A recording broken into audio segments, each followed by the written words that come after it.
In my first year of training to be a clinical psychologist, I learned a huge amount of theory and I studied as hard as I could.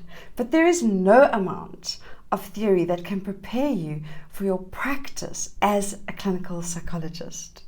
Today, I want to share with you the story of my first ever attempt at group therapy. So I'm sitting in a circle of people, just like you see on the movies. Everybody's sitting in an uncomfortable fold-out chair, and it's a rough circle. There's about 10 or 12 people and me. The people in the group are from all walks of life. They are old, they are young, they are from all different nationalities and cultures, and they speak different languages, but they have one important thing in common. They've all made a very serious suicide attempt in the last few weeks, and that is why they are here. I am so keen, but I've had very little training. In my academic training, I've been taught about group therapy as a theory, as a principle, and I've had experience of group therapy by being in a group which was part of our training. So all the master students were in a group together, which was run by one of our supervisors. I've been told that this is an open group, it's a process group, and I'm to run it. A process group is a group where a number of people, usually between 5 and 12, all sit together to share their struggles. And the idea is that the group provides multiple points of feedback and perspective and support and encouragement.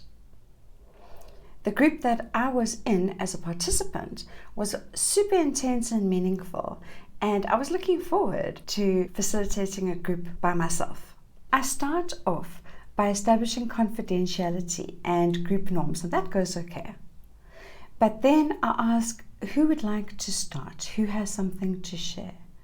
And this older woman with a really bitter and sad face starts to talk, but she's not really talking, she's venting. And the thing is that she's doing it in a very persuasive way, and it is explosive.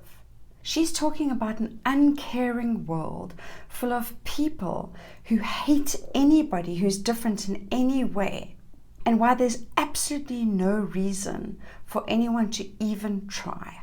Within less than 10 minutes, everybody in the circle is crying. Most of them are sobbing. Some are angry sobbing.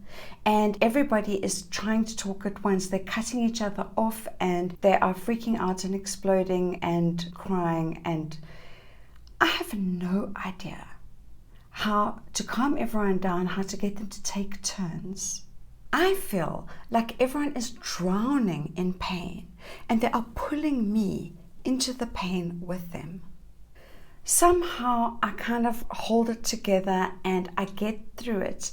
And when the nurse comes over and tells us that time is up, I don't ask anyone to reflect on the session. I just call it quits. I say thank you very much, see you next week, and I leave and get out of there as fast as I can. And I go home and I cry my eyes out. I don't really talk about it in supervision because supervision is supposed to be supportive, but the reality is that being a psychology intern is highly competitive and your supervisors are there to judge you. At any moment, I knew that I or any of my small little cohort of interns could be asked to leave the program or to repeat it, and there was no ways that I wanted to expose myself to that risk. But when it's time to facilitate the next therapy group, I do not leave anything up to process. I structure the group. I go in there with a plan and a backup plan in case the first plan doesn't work. And it works a lot better for me, a lot better. Process groups can be amazing, but if you ever run one as an inexperienced facilitator, for goodness sake, make sure that you have an experienced facilitator to run it with you.